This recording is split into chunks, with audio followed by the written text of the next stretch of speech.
ایک پڑوسی نے اپنے پڑوسی کو دیکھا کہ وہ کوڑے کے ڈبوں کے پاس چن چن کر نکال رہا تھا، اور وہ دیکھتا رہا۔ اس نے وہ سارا کھانا نکال میں ڈالا اور اپنے گھر لے گیا۔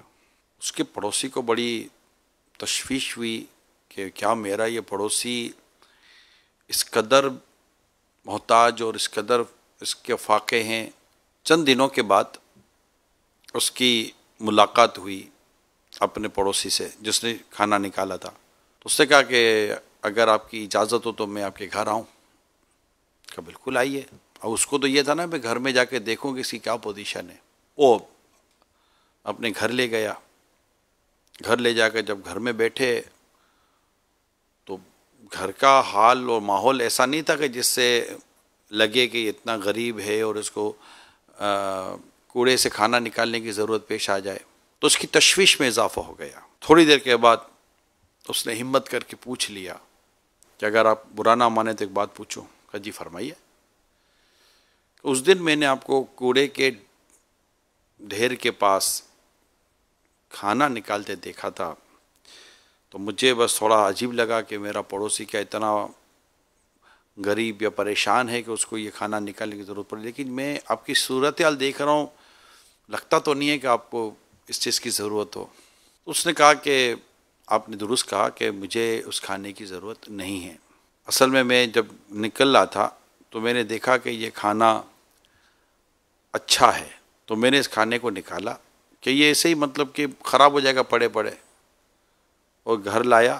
گھر لا کر میں نے اس کو صاف کیا، اور صاف کرنے کے بعد لوگ کھا لیں پھر میں نے اس کا ایسا استعمال کر دیا کہ لوگ کھانا ضائع کرتے ہیں۔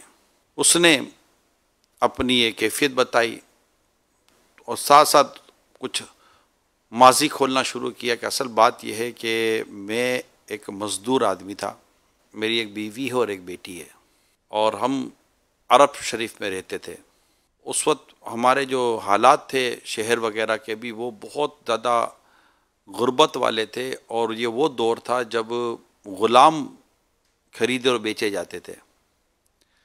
میں مزدوری کرتا تھا، کئی دنوں تک مجھے مزدوری نہیں ملی۔ اچھا، اب مزدوری نہیں ملی تو ظاہر کھانا تو مزدوری ملتی تو ہم کھانا کھاتے، جو تھوڑا بہت بچا تھا وہ ہم نے کھانا کھا لیا، لیکن کوئی کام نہیں مل رہا تھا کہ میں کیا کروں۔ میں روز گھر سے نکلتا تو بیٹی اور بیوی سمجھتی کہ آج کچھ کھانا لے کر آئیں گے، لیکن جب واپس آتا تو کوئی کچھ مزدوری نہیں ملتی، کوئی کام ہی نہیں ملتا، میں کیا کرتا۔ ایک دن گزر گیا، 2 دن گزر گیا، اب تو مطلب میری کیفیت یہ تھی کہ جیسے کہ جو چیز کھانا جائز نہیں ہے، مردار وغیرہ جو جس کیفیت میں اس کے کھانے کی اجازت ہو جاتی ہے، تو میں تو اس کیفیت میں تھا۔ مجھے بیٹھے بیٹھے ایک بات یاد آئی، میں نے کہا میری بیٹی تو یہ بھوک کے مارے مر جائے گی، ہم بھی بھوکے مر جائیں گے۔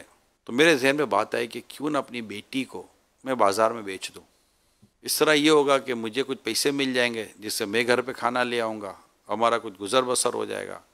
بیٹی کو بیچوں گا تو بیٹی کو جو خریدے گا وہ اس کو 2 ٹائم 3 ٹائم کا کھانا کھلا دے گا، اور کیا ہو سکتا ہے۔ مجھے لگا کہ میری یہ بات درست ہے۔ میں نے اپنی بیٹی کو تیار کیا اور اس کو بازار میں بیچنے کے لیے لے گیا۔ میں نے کہا کہ اگر مجھ سے پوچھے گا یہ کون ہے تو میں کہہ دوں گا کہ میری باندھی ہے، بیٹی نہیں بتاؤں گا۔ راستے میں ایک شخص ملا، بدوی، اس نے میری بیٹی کے 12 ریال لگائے، اور اس بھوک کے مارے مفلس باپ نے 12 ریال میں اپنی بیٹی بیچ دی۔ وہ بدوی جو تھا وہ بیٹی لے کر چل پڑا۔ یہ وہاں سے 12 ریال لے کر منڈی آیا کہ میں کچھ لوں، اب کھجوریں ہیں، بہتر کہ وہ لے کر فوراً بھوک مٹائی جائے۔ اس نے 2 ریال کی کھجوریں خریدی اور کھجوروں کو بورے میں ڈلوایا۔ اب اتنی طاقت نہ تھی کہ بورا اٹھائے، تو اس نے ایک مزدور لیا کہ بھائی یہ بورا لے لو اور اس سے اتنی کھجوریں مل جائیں گی، تم گھر تک مجھے پہنچا دو۔ 2 ریال کہ میں نے کھجوریں خریدی تھیں، 10 ریال میرے پاس بچ گئے۔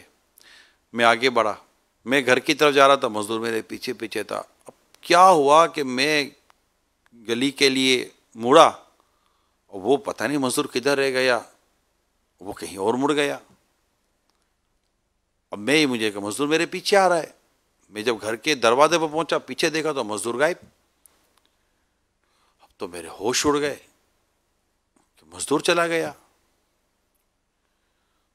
اس نے کہا کہ چلو 10 ریال تو ہیں, میں دوسرے 10 ریال کی میں اور کچھ لے لیتا ہوں. اب جب جیب میں ہاتھ ڈالا تو 10 ریال بھی جیب میں نہیں ملے. اب تو میں پریشان, 2 ریال بھی چلے گئے, کھجوریں چلی گئیں, مزدور نہیں مل رہا, بیٹی میں نے بیچ دی, 10 ریال میرے چلے گئے, یہ میرے ساتھ کیا ہو گیا؟ میں تو بالکل لٹ گیا, کچھ بھی نہیں رہا میرے پاس, تو نہ بیٹی رہی, نہ کھجور رہی, نہ 10 ریال رہے, کچھ بھی نہیں رہا. میں جہاں تھا وہیں کھڑا ہوں, بلکہ بیٹی بھی میری چلی گئی. اللہ اللہ. اب جو اس کو گھبراہٹ ہوئی, جو یہ پریشان ہوا, اب ہی سمجھ سکتے ہیں اس کی پریشانی کا کیا عالم ہوگا. اب ایسے میں بندہ کتنا بے بس و مجبور ہو جاتا ہے. تھا تو مکہ مکرمہ میں, یہ فوراً چلا گیا مسجد الحرام میں کہ اللہ کے حضور دعا کرتا ہوں, طواف کرتا ہوں.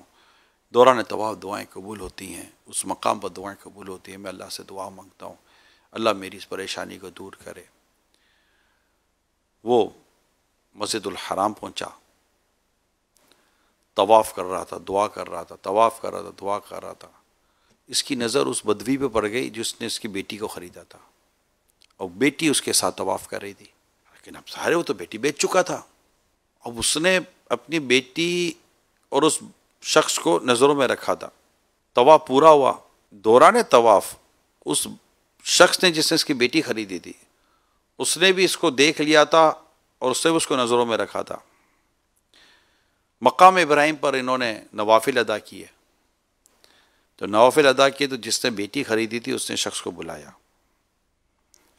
کہا سچ سچ بتاؤ یہ کون ہے؟ اور سچ نہ بول سکا. اس نے کہا دیکھو میں نے اسے پوچھ لیا ہے, تم اس کے باپ ہو, تم نے اپنی بیٹی بیچ دی. ایسا کیا ہو چکا تھا کہ تم نے اپنی بیٹی بیچی؟ اس نے اپنی پوری کہانی سنا دی. وہ جو شخص تھا وہ بڑا نیک دل انسان تھا. اس کے پاس 30 ریال تھے. کہا دیکھو میرے پاس 30 ریال ہیں, آدھے تمہارے آدھے میرے, یہ لے جاؤ اور اپنی زندگی کو اچھے انداز سے شروع کرو. یہ بیٹی بھی اس کو واپس کر دی, 15 ریال بھی دیے, اور کہا اب تم چاہو. اس نے اللہ کا شکر ادا کیا. جیسے وہ مسجد الحرام سے باہر نکلا اور منڈی سے گزرا تو سامنے اس کو مزدور نظر آ گیا. وہ منڈی گئے کہ چلو بھی جاتے, یا 15 ریال تو مل ہی گئے تھے کہ اب کچھ خریدوں. بازار میں جائے, جیسے ہی بازار گیا تو بازار وہ مزدور کھڑا تھا. تو اس مزدور نے اس کو دیکھا, کہا اللہ کے بندے کہاں چلے گئے تھے آپ تو کھو گئے تھے, میں تو بورا لے کے یہاں بازار میں آ گیا, کہ مجھے تھا کہ آپ دوبارہ آؤ گے مجھے ڈھونڈنے کے لیے. تو بھیا بھائی بورا کہاں پہنچانا ہے؟ تو اس نے کہا بھائی یہ ادھر پہنچانا ہے. خیر وہ بورا لے کر گھر گئے, کھجوروں کا بورا خالی کیا تو 10 ریال اس بورے کے کھجور سے نکلے. کھجور کی جو تھیلی تھی اس سے 10 ریال نکل آئے. اس نے اپنے رب کا شکر ادا کیا کہ مجھے میری بیٹی بھی مل گئی, 15 ریال بھی ملے, اور یہ 12 ریال اور 2 ریال کی کھجوریں, اور یہ 10, یہ سارا مجھے مل گیا, اور میرے دین جو تھے نا وہ بہتر ہو گئے. تو بھائی یہ تھی میری کہانی. اور اس کے بعد میں نے نیت کر لی تھی کہ میں کبھی رب کی ناشکری نہیں کروں گا. میں نے اس دن نیت کی تھی کہ رب کی ناشکری سے بچوں گا, میں اناج کو ضائع کرنے سے بچوں گا. مجھے اس دن رزق کی قدر ہوئی, میں چیزوں کو ضائع کرنے سے بچوں گا, اور ہر حال میں اپنے رب کا شکر ادا کروں گا. اس لیے بھائی میں یہ کھانا نکال کر اس کو صاف کرتا ہوں, صاف کر کے جو کسی کے پیٹ میں چلا جائے کوئی کھا لے, میں یہ کام کرتا ہوں. یہ تھی شخص کی کہانی. میری آپ سب سے درخواست ہے, جن کو اللہ تعالیٰ نے دیا ہے, نوازا, آپ اپنے آپ دیکھیں, ماشاءاللہ آپ کے پاس ہے, کچھ دے دیں لوگوں میں, بانٹ دیں لوگوں میں. نہ جانے آپ کی یہ 5, 10, 15, 20 ہزار, 50 ہزار, لاکھ روپے کی مدد آپ کو کتنی پریشانیوں سے بچا لے. کوئی غربت کی وجہ سے مرے نہیں یار, اللہ وہ دین لائے, اللہ وہ دین لائے. کوئی غربت کی وجہ سے, بھوک کی وجہ سے مرے نہیں یار.